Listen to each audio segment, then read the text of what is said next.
James was a managing director, as I said, at Boston Financial Group, a real estate service firm based in Boston, where he was responsible for underwriting equity investments in real estate projects located throughout the United States.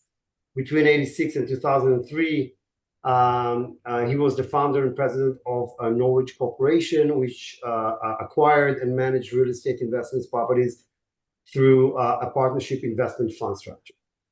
He earned degrees from Dartmouth College, Thayer School of Engineering at Dartmouth, and the Amos Stock School of Business Administration.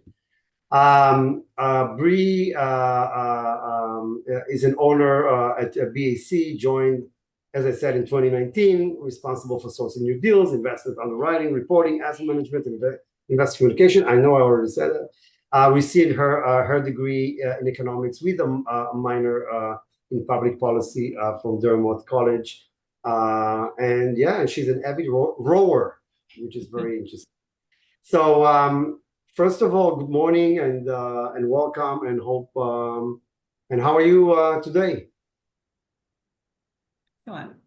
We're very well, and I would just start by a little bit of introduction on our history and what we do and how we do it. And I hope this comes through well enough, but I've been in this business for a long time, over 50 years, and always raising equity money for individual investors for real estate, privately placed real estate projects. And I participated in over 600 of these. And I won't go through the whole history of it, but after when we started this company, it was focused on Latin America. And we started about 22, 23 years ago, and we focused on developing projects in Argentina and Colombia. And as a result of those developments, we got to be very friendly with a number of wealthy individuals in those countries who really wanted to invest in properties in the United States. And so about 2010, after the great crisis of 08, 09 was clearing, we began to invest in properties mostly around the Boston area, but of all property types, because in every case, we select a local partner who is focused on the property type. And that is a very key decision for us to do business, who we do business with, how trustworthy they are, how skilled they are, how much experience they have, and how honorable they are. And that is very important. And that is our role, is to co-invest with investors and to represent investors and to monitor the local and partner, so we know exactly what's going on, and then we control the decision making, and as the asset manager, and that's kind of the pattern that we followed. We are small. We are 15 people, half in the United States and half in Latin America. Most of our capital has come from individual investors from Latin America, but we have some from New England who have invested with us. And our projects, we've done maybe 35 different projects. We kind of slow to look at many dozens and hundreds of projects before we select one that we want to underwrite. And then we go and we offer it. Once we've done a full due diligence and a full presentation, we can offer it to investors who can come in and hopefully rely upon us to monitor and report to them on a regular basis throughout our history and throughout the life of the investment. That's kind of what we do, how we do it. We are very private. We're very small. We don't like high profile. We like to keep everything very confidential. And the key to us is relationships with local developers and relationships with investors. And we welcome new relationships with both developers and investors. And we try to serve a very unique role. We've had a very good run with good results. And I think the results come from keeping it simple and making sure that everybody's motivation is focused on the goal of return of cash flow and value add to a real estate project. Maybe I'll let Bree talk a little bit more about some of our values and whatever you want to talk about. Yeah. So like Jim mentioned, I think we're unique in that our sole role is the asset manager. And so our values and incentives are super aligned with our investors. We don't offer any other services in terms of property management or anything like that. So we really, we work with our local developer operator and trust them and have that great relationship with them. And then also, we're keeping an eye on them and really representing the investor and making sure that all the decisions we make are, in their best interest.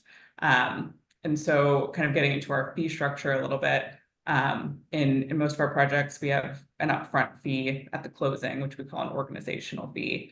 And that really covers, like Jim mentioned, the dozens or hundreds of projects we look at to get to the few that we'll do each year. And our time in underwriting it and organizing the project. And then throughout the lifetime of the project, we charge an asset management fee, which we try to keep very low. It's typically a small percentage of the revenue of the project.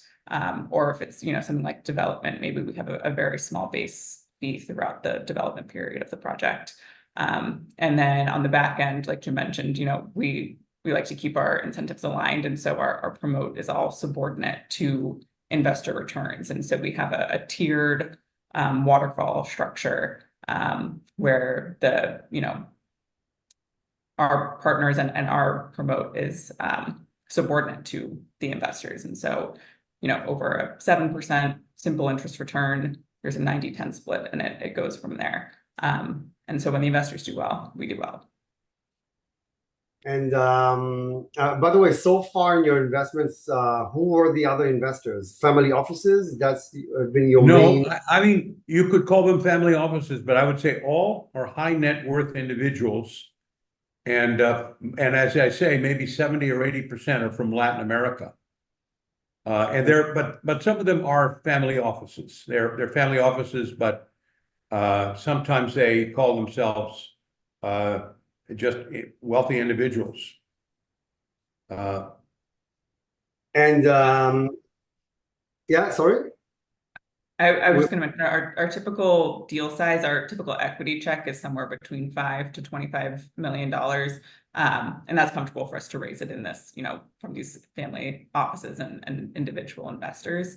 We've done bigger projects than that before, but that's kind of our sweet spot where we're operating below these big institutions. And since every project is levered, the project size is generally between 15 or 20 on the small size and 80 on the large size. And that kind of keeps us in a window where the very large funds are not particularly interested, and it's too big for some of the small mom and pop operators. So we have a lot to select from in that range.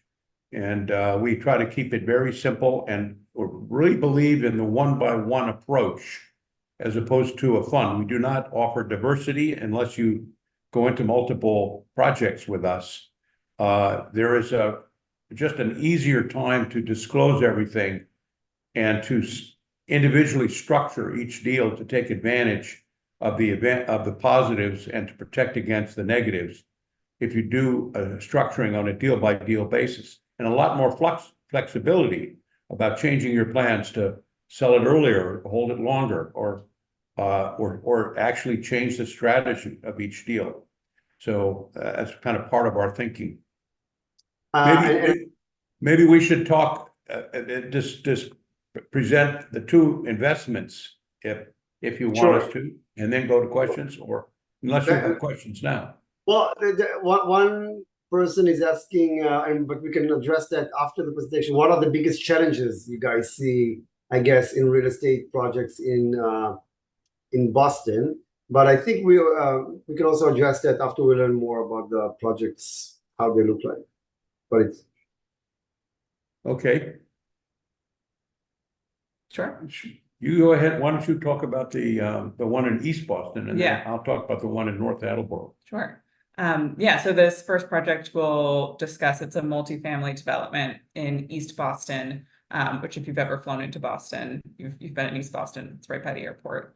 And to kind of back up high level for a moment, like Denny was mentioning at the beginning of the call, the Boston multifamily market is one of the premier multifamily markets in the US. There's a lot of really interesting dynamics here that make it attractive both for renters and also from an institutional perspective.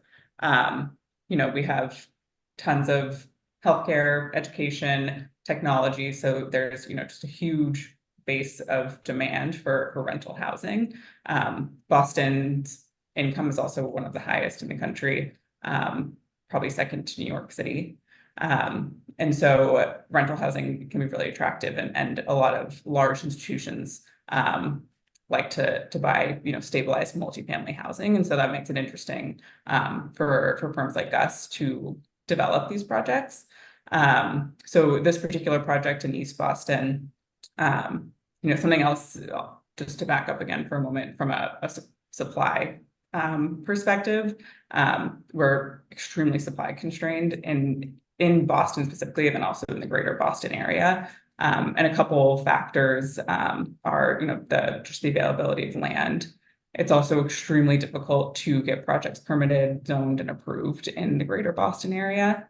And then in downtown Boston specifically, or Boston specifically, union labor is also quite expensive. And so all of these factors lead to a really supply constrained market, which has become further supply constrained in the past, call it 18, 24 months, because of where the current debt environments are. And I have a chart I can pull up that just shows you the construction for new multifamily housing and construction across the board in Boston has really taken a dip in the past 24 months. And so any projects that can deliver in the next year or two are going to, we think are going to do really well, because there's all this demand and a limited supply coming on the market. And so that's kind of our thesis with both of these projects, one multifamily and one warehouse and industrial development. So this project specifically, and I'll pull up a short presentation. And I see we have some questions, but we'll address them after we'll take a look at the projects. Okay, perfect. So this project, it's 94 units in East Boston. The total project costs are $48.35 million. So we're raising just under $19.5 million in equity. Our projected returns are 22.4% over 26 months. And I can get into how we came up with that whole period and some other factors. But taking you quickly through here, this is the chart I mentioned showing you the decrease in multifamily deliveries that are expected in greater Boston in the next handful of years. And then East Boston. So why we like East Boston specifically, this is a waterfront neighborhood of Boston that has really been gentrifying in the past, call it 10 or 15 years. So it started, at the harbor with a ton of Class A multifamily all along this coast here. And then where there is land available, it's great for multifamily, but there isn't a ton of land. There's, quite a few triple deckers or is the main, sort of residential housing in East Boston, which is those small, like 1, 2, 3 family homes. So, there's been a ton of new multifamily development there in the past handful of years. And this is our site right here. So you'll see this T right here is our public transportation system. And that also has been a big driver of demand for, young professionals to move to East Boston, and then subsequently for groups to develop there. So you'll see this blue line right here is the subway station that takes you into East Boston, and you're one stop away from downtown Boston. So anyone who works in any sort of financial services, or even if you work in Cambridge and biotech, you're super connected from East Boston now, which has been a big driver of growth. And you can see we're just 2 blocks from the T here.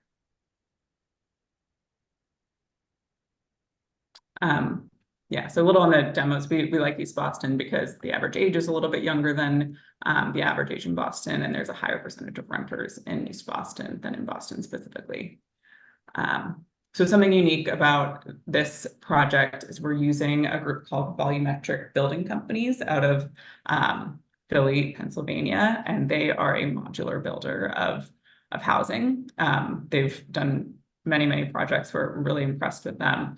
And basically modular housing is great for our project specifically because it's on a rectangular site that works really well for these modular, rectangles that basically if you know anything about modular housing, they can build the units basically in a factory and then ship them to the site and drop them in. Really, honestly, kind of like Legos, they stack them up, and then you bring in your subs to do the electrical and the plumbing and hook everything up, and you've got a building. So that saves a lot on construction costs, especially in high labor cost markets like Boston, because you're doing a lot of that subcontractor union work off-site. It also reduces the timeline because you can be working on your foundations at the same time that these modules are being built off-site. And so we're projecting what normally would be something around an 18 to 20 month construction period. We're projecting 13 months. And we think even that's conservative. This project up here that they did in Philadelphia is over 400 units, and they delivered this in under 9 months. Here's just a quick, what the units will look like. The market for multifamily housing, like I mentioned in Boston, is there's very high demand, and so we're projecting some good rents here. East Boston rents are typically lower than what you see in downtown Boston, or Seaport is another comparable that's near downtown and on the water, but it's an extremely high rental market. And so that's another reason that young professionals like to live in East Boston, right? Is you get a discount from your downtown projects. You're getting the same level of amenities. You're one stop away on the T, but you're, getting a cheaper rent in East Boston. And so I can, we'll share this with everyone after, so you can go through rent comps. Here's kind of high level East Boston versus some other markets. And then we're projecting a 26-month hold period. So basically that's, you build the project in about 12 to 13 months, stabilize it, and then sell it in just after year 2. We can be flexible with that, but again, we believe there's a very strong demand for new multifamily housing in the greater Boston market. And so we think we'll be able to stabilize, to our underwriting and maybe we should leave the rest of that for the question period. I don't know. Although I think one important part is our developer partner, who is the Michaels Development Group and Rise. Rise is a very local group which has excellent relations with the unions and with the city. And for that reason, we got a very favorable tax arrangement with the city. City wants this project and likes that Rise group.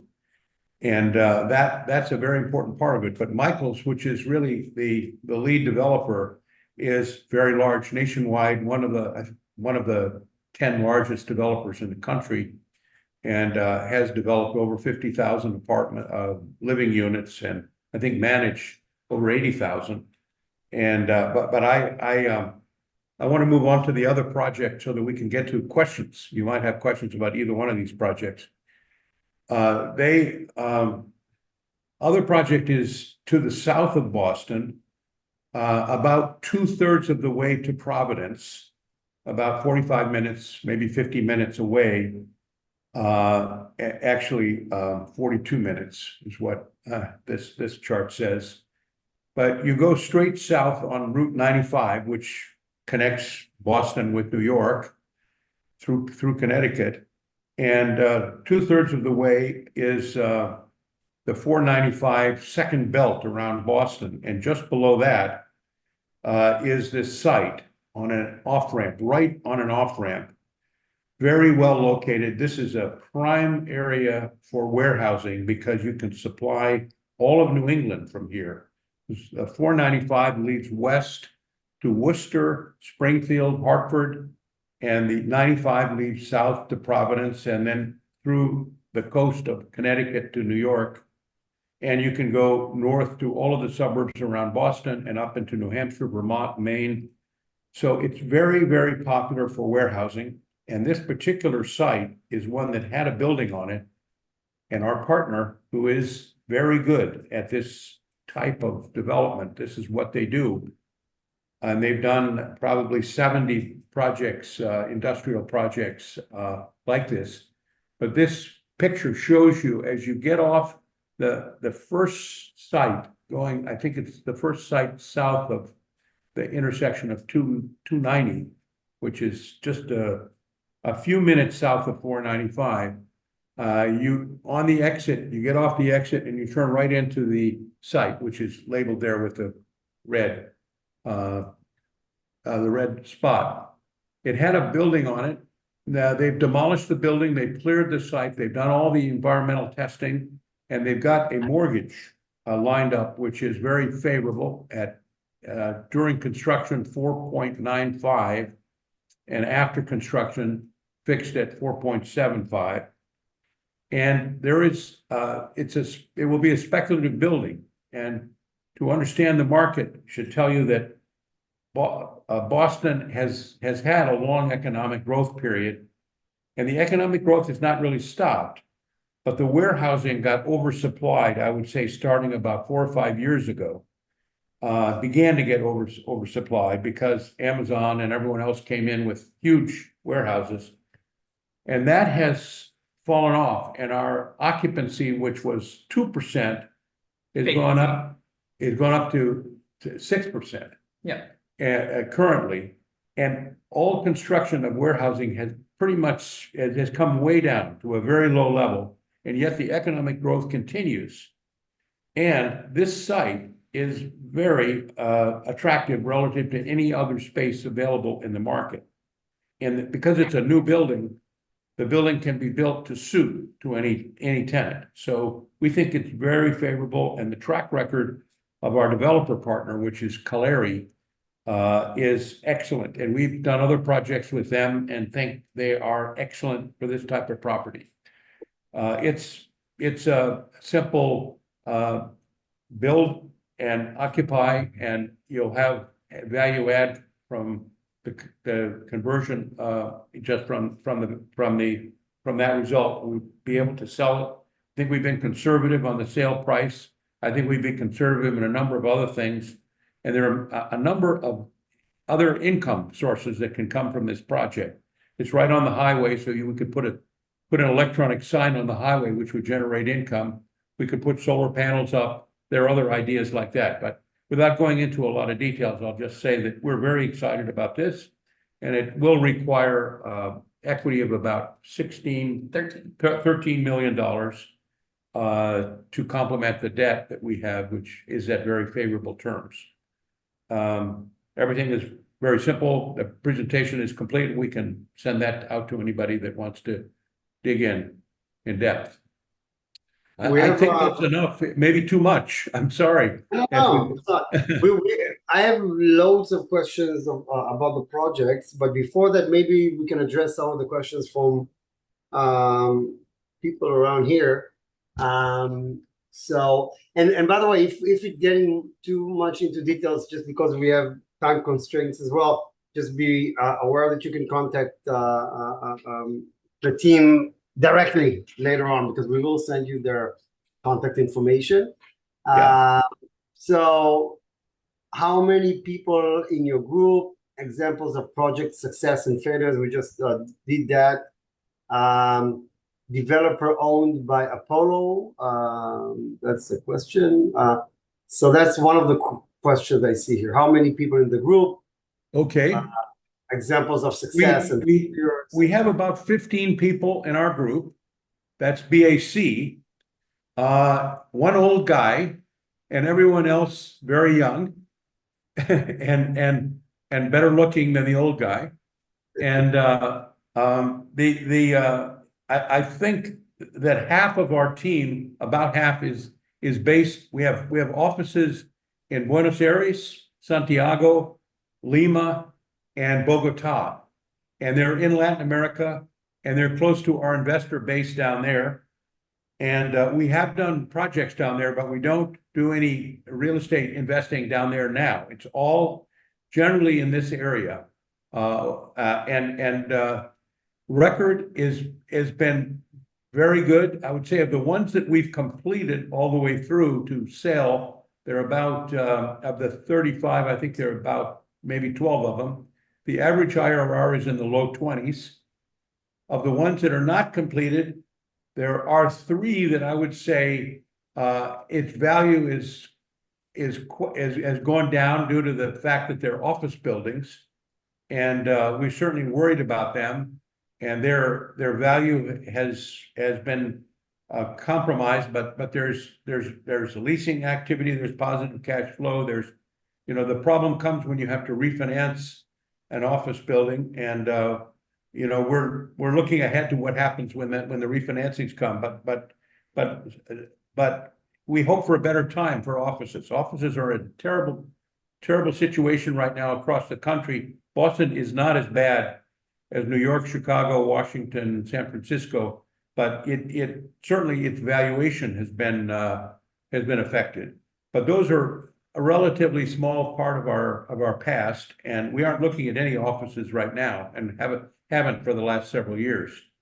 But I think the record is good. Let's see. The biggest, let me see if I can, other than Boston, we have some projects in Maryland. We have some projects in Charlotte.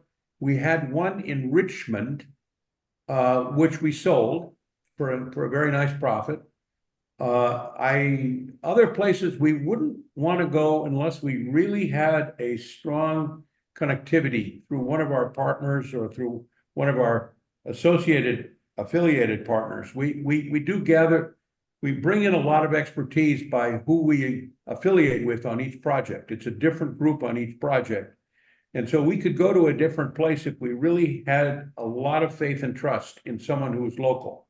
But it's better for us to be on top of a project as we pick up all kinds of rumors, and we really know the area and we know everyone else in the area. Let's see, what you want to answer some of those questions.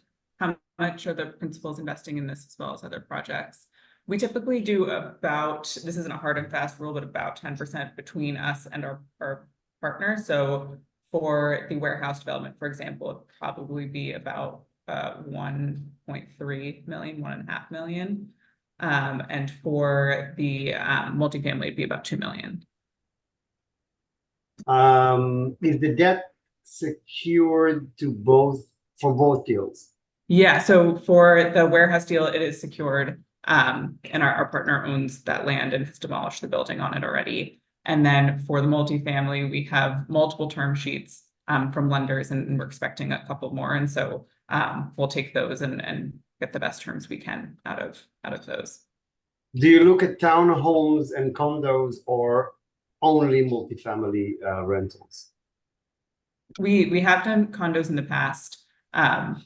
They are less efficient from a tax perspective, and there's other reasons that we think multifamily is more attractive for us. But I can let Jim speak more to the condo. Yeah, I mean, I think it definitely, you have income instead of capital gain. And when you deliver a unit as a condominium, the owner of that unit basically can complain about anything that goes wrong for a period of 7 years. And that doesn't happen in the institutional market when you sell a multifamily housing project. Furthermore, I think the sale of condos today, other than at the very top end, is affected by the fact that mortgages are more difficult today. So I think that's helping rental. It drives people from young people who would normally have enough income to buy a house. They rent, and they prefer to rent in a Class A housing project because they don't want to pay 7% interest on a mortgage. And yeah, go ahead. Yeah, zoning permits and approvals are all in place for both projects. They're shovel ready. All right. So we'll go to some of the questions that I have. So let's start with the Mount Carmel, Frankfurt Street 1 in East Boston. So why is modular construction being used on the Mount Carmel project? What are the benefits and disadvantages of this method? That's really an important question.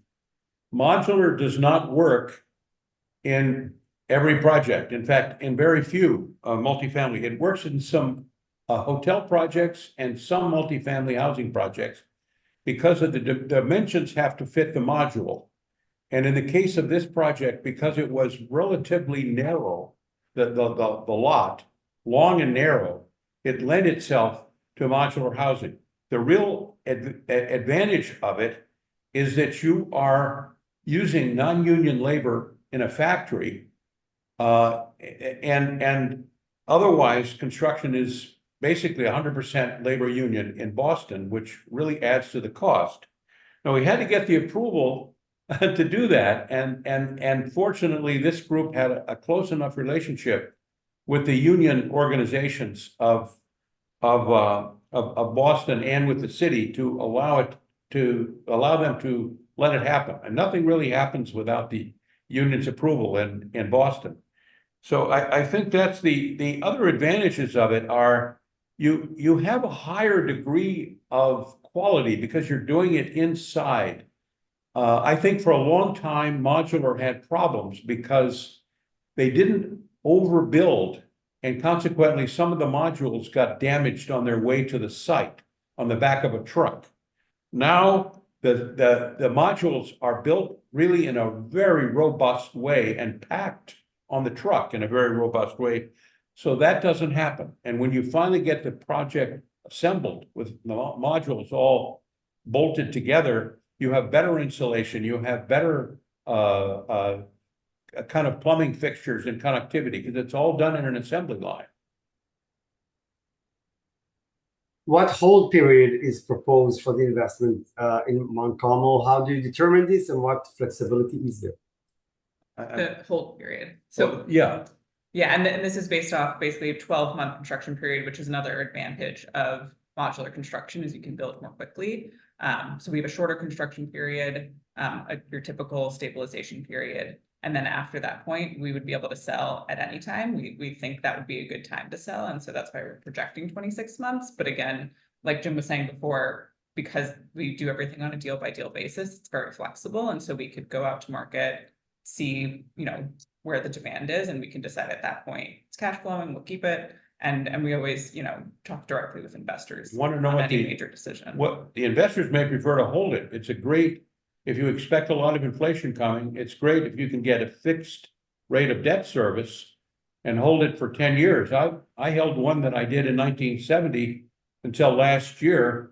And you can't believe it started at 25 million and wound up at 450 million in value. And I think, so what we do is when we're, unfortunately, multifamily housing benefits from a very low cap rate relative to all the other product types. Cap rates have come up, but they're still low for multifamily housing because institutions want to buy multifamily housing because they're viewed as very safe, and they will pay at a lower yield rate. And they will pay lower for Boston because of our unusual dynamic, our usual demographics here, where we don't have the supply and we do have the economic growth. So if we can, we therefore will get, not only will we get, I think, a low cap rate when we stabilize the project, but we'll get opportunities to borrow 30-year fixed rate. We look at both options of holding with a new mortgage where you take money out and put it in your pocket, tax-free, or selling it to become fully liquid at the end of construction. Because the cap rates are so low and have been so low for the last few years, it has generally been a good idea to sell. But we're open to either, and it's up to the investors what they think. By the way, one person is asking, how do we contact you? So we will send the information afterwards, but Bree, if you want to already type, your email or whatever, so yeah, you can. So my next question would be, can you describe what you touched it a little bit, the current market for rental housing apartments in the greater Boston area. How has this market behaved over the past 40 years? Well, because of what we described earlier, I think Massachusetts is the most difficult state in the union to get approvals for multifamily housing, because all neighbors have rights and the requirements for approval are very onerous. They're also onerous in California and in New York, but I think Massachusetts is worse. As a result of that, you have a real restriction on supply that's been there for the last 50 years. And consequently, well, when you look at the Sun Belt, it's easy to start to get approvals. And so whenever you have growth and demand, everybody builds and you get overbuilding. And we have not had overbuilding, and our vacancy rates, they're currently around 2%, but they have been up into, the 7 or 8% at the worst of times. And it never, you've never had 10% or anything like it of vacancy. And generally, I think it in a bad time, it might get to 5 or 6. And so that's the way it's been for 50 years. And it's because of the restriction of supply. And now that's exaggerated by virtue of the fact that rates are so high that people don't want to buy homes. Instead of buying homes, they rent a Class A housing. And we don't have the rental of single family homes that you see in other parts of the country. We don't see that, but we do have kind of lower class triple decker workforce housing. We have a lot of workforce housing supply, and some of it's affordable, some of it's subsidized, but basically for Class A, the demand is very, very strong. And what is unique about East Boston and the location of the site for this project? Well, as Bree was saying, you are a 5-minute subway ride from the heart of the job area. In our view, people don't want to work at home. They just don't want to commute. And so if you can improve the commute, you are improving their lives. And East Boston has become a very hot, trendy area, maybe like Brooklyn in New York, because it is so accessible through the Blue Line. And it's this area that used to be rather scruffy with mostly immigrants, Italians, Greeks, Polish, and Latinos, is now just loaded with young people, new restaurants, new stores, because it's popular for young professionals to live there in an apartment, get on a train, and in 5 minutes, you're in the center of the job market of downtown Boston, or Cambridge, which is a huge life science job center. And all connected by train very, very nicely and very quickly. That's why I would say it's also, I would say, got a lot of amenities, and there are parks there's bicycle paths and parks, and you're also one stop away from the international airport of Logan. And all along the shore, this used to be an island, and it became a peninsula, and now it's really called East Boston, but it's really a lot of shoreline. And so you're never very far away from the water. And when you're a block or two from the water, you have a beautiful view of the downtown skyline of Boston, which is more beautiful than the view out from downtown Boston. Yeah, I can actually pull up quickly. There are amenities all along the shoreline. There are parks and pathways and restaurants. And I don't know if you guys can see this, but this is a cool marketing tool, group that we're working with that can make these cool renderings. So this is our building here, and you can see the skyline of Boston right behind you. So this is how close we are to the water. Who are likely rental tenants for this project?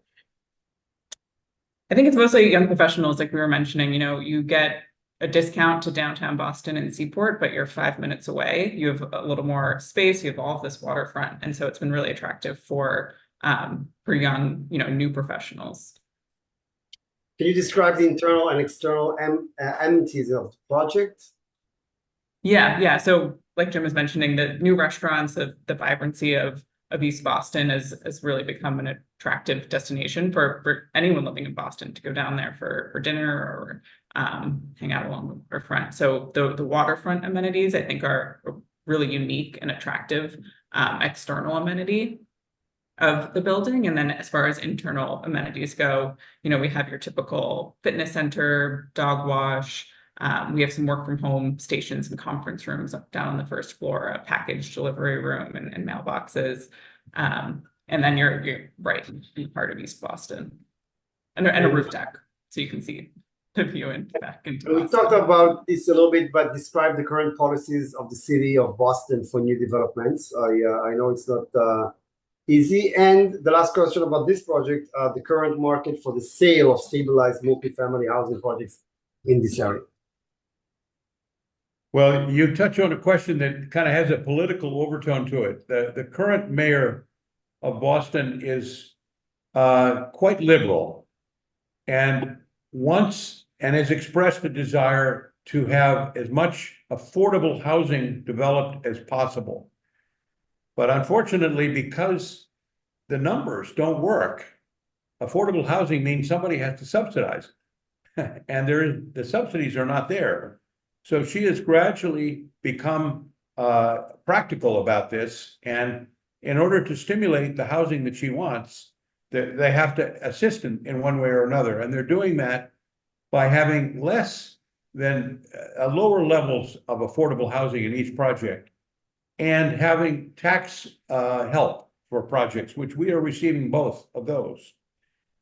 So we also have, with the modular housing, much lower construction cost than others do. And so I think that the answer to the market in Boston is very high demand, but very high cost of development. So, and difficulty of getting approvals. So it's the supply is low and the demand is high. As far as selling the projects, I think it's fair for me to say that institutions that focus on multifamily housing prefer suburban Boston and downtown Boston to any other area of the country, and have a lower cap rate for those areas. And that's what we've seen in the numbers. When you look at a nationwide survey of multifamily, it doesn't usually show up, but it does when you compare specifically Boston and its numbers with any other city.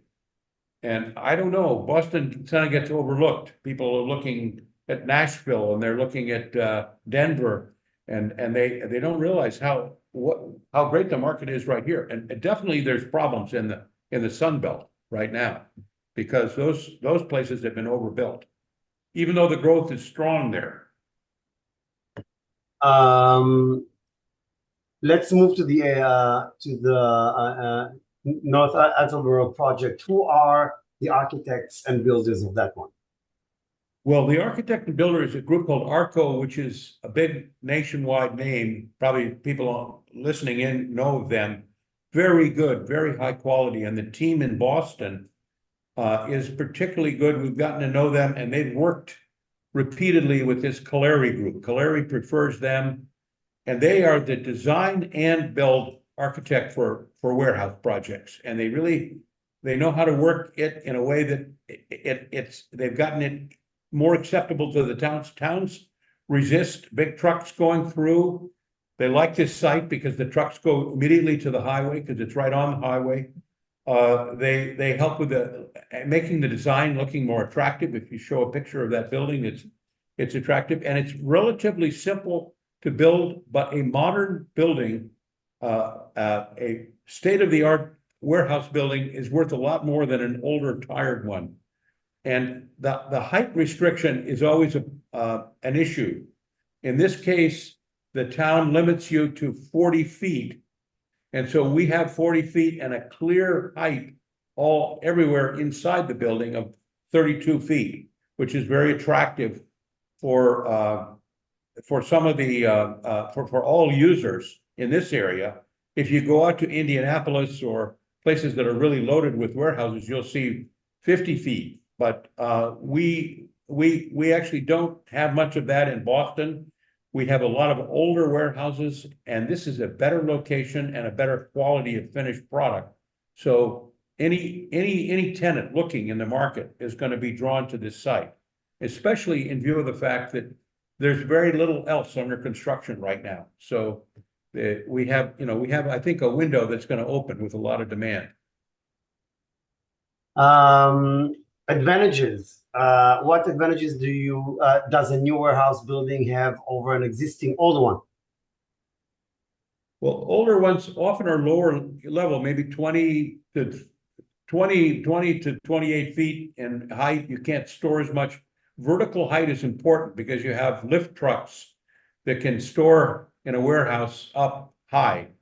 And automated, it often is automated and run by robots, and you need a insulated and modern internal system with up-to-date electronics, and with a new roof that doesn't leak.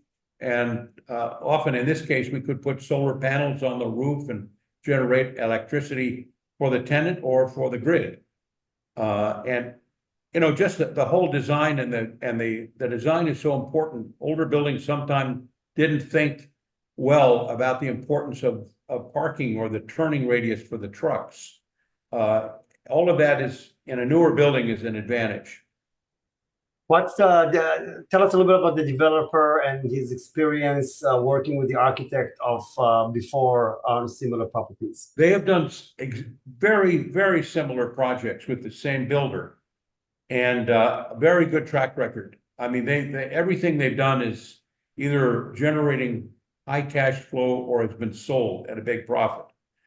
They are good. They are our partners in one other up here and another one in Charlotte, North Carolina.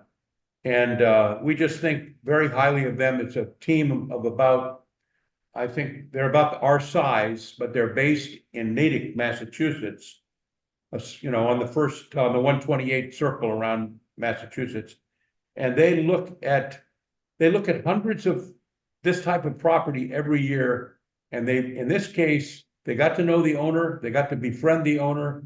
They made a deal with him early, off market, and it had problems. It didn't have, and then he tore the building down and got approval for this building, which adds value, and we get it at cost.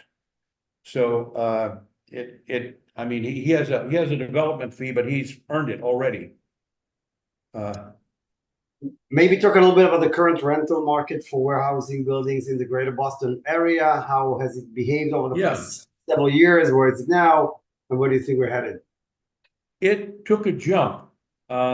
Maybe between 2010 and 2020, it definitely, there was a lot of growth, and there was a lot of increasing warehouse demand and increasing quality and value of the warehousing. And then it's plateaued for the last 2 or 3 years, and vacancy has gone up. I think there was a huge jump then in 2020. 2020, there was a big jump, yeah. And then it plateaued. It hasn't gone down. I'd say it's kind of in the $14 to $15 range right now for this type of property. It's a little, it would be less for an older building. And it would be more for something specialized like refrigerated warehousing, but it's in that range. And so what we see is, with the continuing growth and the much lower supply level because of that growth in the vacancy and because of the higher cost of capital, we see next year as being an ideal time to be delivering product. And even if it's not better, it'd be defined right now, because this would be very competitive in the marketplace. Why is this particular site favorable? Well, it's in the heart of where you want to be if you're going to distribute to multiple places in New England, and it's right on the exit, four-way exit ramp right off the ramps to the Route 95. And very near the highways that lead east, west, north, south, everywhere. And it's in Massachusetts, which is preferred to Rhode Island. It's on the Rhode Island border, but for a lot of reasons, Massachusetts is viewed as better than Rhode Island, and I can't really logically tell you why, other than services. You know, we have more services in Massachusetts. Who would be a potential tenant for this one? Oh, there are just a huge variety of companies that distribute products to shopping centers, to grocery stores, to manufacturing. There's a growth in manufacturing in New England because of robotics. Due to robotics, some of the activities that were offshored to China are coming back to Massachusetts, which no one thinks of as a manufacturing state, because the number of blue-collar laborers is much lower. It's so much is done by robotics that we are developing, particularly around Route 495, a lot of manufacturing. And they all have supply, you know, they all have, you know, want to be in the last mile supply to those plants. But the last one that Caleri did, I think it was Frito-Lay, was a potato chip company, and they distribute to all the shopping, you know, the shopping centers all around the grocery stores. And, you know, I mean, there's just a broad variety of consumer goods and industrial goods that need warehousing in this area. And it's kind of, it's not exactly the end of the line, but it's where you want to be to deliver to all of New England, which is you know, there's nothing beyond New England. If you're in Memphis, you got the whole country to think about. But if you're in this location, you are perfect for New England. Yeah, and I think what's unique about this building is that it's the right size. It's 160,000 square feet, and it could be subdivided if we found two 80,000 square foot tenants. We've designed it in a way that's flexible so that we could adapt and allow for that use. The Frito-Lay one is a good example. That tenant came as soon as the building was, you know, started going up. They came and signed a lease, and so that allowed Caleri to you know, kind of make some adjustments to Frito-Lay's, you know, specifics. So we think something like that could happen here. We're actually projecting 6 months of downtime before a tenant actually moves in and is operational, which we think is quite conservative. There could be a tenant that comes along. And if they do, we could make changes along the way to accommodate them. How was such a favorable debt financing obtained in today's mortgage market? How is the debt? Pardon me? I didn't hear the question. How was such favorable debt financing obtained in today's mortgage market?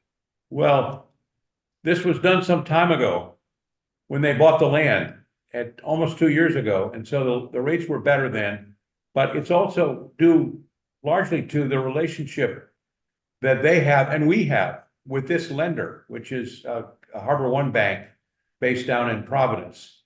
And they will go bend over backwards to do business with this developer because they've had such good luck with them in the past. And they've said that to us about them, and they've also said that to them about us. So I think they like the idea that we're both in it. Gotcha. Then describe the market for the sale of warehouse projects currently and how it might change over the next few years. Well, you mean that there's definitely a reduction in the institutional acquisition of all kinds of property types right now. This is a down period for large REITs and for groups, big funds that might be buying this sort of property. But there are many that are specializing in warehousing that continue to buy, like Cabot Properties is one. And I think those kinds of buyers are always interested in something like this once it's stabilized. When you get it up and you get it leased and you get it cooking, then they are there, and the cap rate is much lower than office, but it's higher than multifamily housing. But there is a market, but I would say it's a weaker market today because of what's going on with basically mostly it's office problems in real estate and higher interest rate for banks. But I think, we think it's a cyclical, and like every other cycle, it'll come back. It won't come back exactly as it was, but it'll come back in a favorable, positive way. And it would be fine if we had to sell the building right now, but we don't. We got years to deal. And with. yeah, we have some more questions and not a lot of time, but we can go over. But I'll try to talk about everything here, and I want to also address one question from somebody here. But before that, what hold period? My last question about this project is proposed for the investment in North Attleboro. How do you determine this, and what flexibility is there? Yeah, I think this is very similar to our answer on the multifamily, in that our projections are to build, stabilize, and sell. But again, it's very flexible, so we could hold it for longer. We could refinance. I mean, our rate is very good here, so maybe that wouldn't be ideal. But again, there's flexibility with, when the time comes, we can look out to the market, see what kind of cap rate we could get, and make a decision then if that's the best path forward, or if holding and letting it cash flow is the best path forward. So a couple of general questions. How are the objectives of BAC, you guys and its local partner, aligned with the interests of the investors? What are the potential conflicts? Well, when we go into a project with a developer, we make it very clear up front, look, we're on the side of the investor, and we want to minimize our fee and your fee up front and during the operation, but have a very attractive benefit if the project does well for the investors. And so we build what we call the promote, and the promote is contingent upon investor success. It's zero if the yield is under a cumulative 7% per year, and then it gradually builds to get a bigger and bigger share as the rate of return gets higher and higher. And that's how we line up our interests and the developer partner's interest with the investor's interest. And then we pass that promote, the share of the promote, we pass it to everybody in our company, and we encourage the developer to do so too. Sometimes the owner keeps it all, but we think it's really good when the workers own that promote, because they think about it all weekend and all night. They think about what can they do to make this project work better. And that has turned up some good ideas in the past. What is the policy of BAC on fees paid to BAC, to its local developer partners, and to other third-party providers for services rendered to our project? Did you hear that one? Yeah, what's the policy on fees paid to BAC? I think it's similar to what you just said. We try to keep our fees low front to really align our incentives with our investors, and same for our developer partners. We have that attractive back end in order to get everyone aligned on the same page and try to keep our fees up front. And we and the developer work hard on making the fees to third parties reasonable. If we keep things simple, the legal fees don't go up. If we design it fully before bidding, down to the last detail, we get better bidding on the contractors. Yeah, and I think working with local lenders too is a way that we can save. With a lot of other groups will use mortgage brokers. We have, but we have enough relationships with lenders that we can typically avoid that and avoid those fees as well. What decision-making rights do investors have in BAC projects? Well, they can, first of all, any major decision or any change in strategy, anything major would require their approval.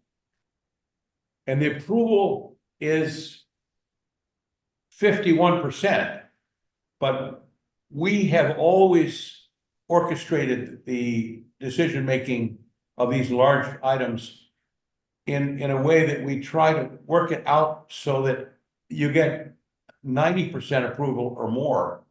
And if you really had a 50-50, let's say half of the group wanted to sell and half of the group wanted to refinance, we would try and work a buy-sell where both sides get what they want. But we would allow investors to participate by voting in those decisions. We keep them as well informed as they want to be. We give them information on a quarterly basis. Up front, I think a very detailed presentation and orderly presentation of the facts of our due diligence and our whole why we're going into it. And then along the way, we keep them very well informed so that they can make a decision. They can always come and visit. We always want their ideas. We've had great ideas from investors in the past. And the participation is really as active as the investor wants to be. And if an investor wanted to attend all of our meetings, we have weekly meetings, we have monthly meetings.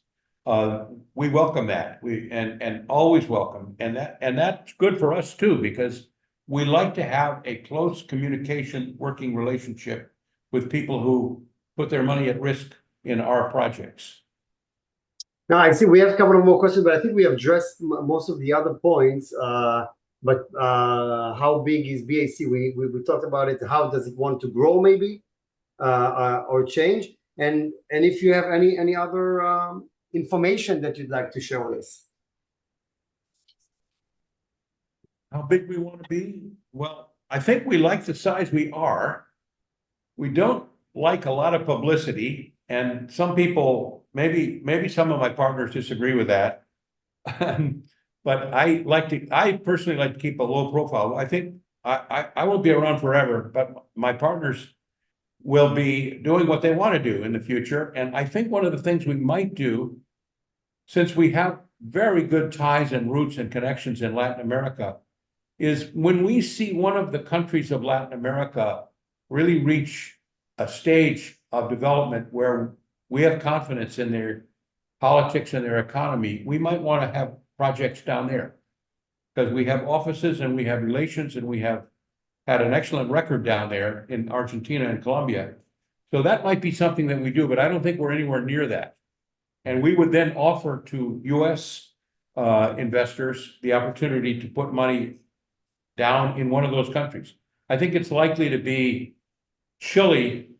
Maybe, I mean, Argentina is going through a very interesting transition right now. And if it works, there will be growth in that country. But we don't know if that's going to work. I just want to see if we have any other questions. At some point, somebody asked, what is the risk? But I think we talked a little bit about that as well at some point. But if anything else we would like to add? We would love to talk to any individual, any group, any family office or investor group who is interested. We'd love to have a direct dialogue with them and actually visit with them if possible, because it's so much easier to communicate when you're face to face. We welcome that. We don't know who's tuned in right now or throughout the hour, but we certainly would welcome hearing from them and then allowing us to talk to them, and welcome it, and hope you'll orchestrate that for anyone who's interested. Brilliant. So we will you will all get the recording of this session and contact information, how to reach you, both those who couldn't make this call and those who have.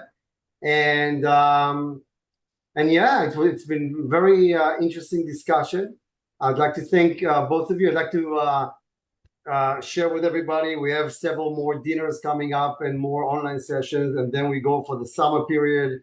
But after that, oh my God, what's waiting for us after the summer?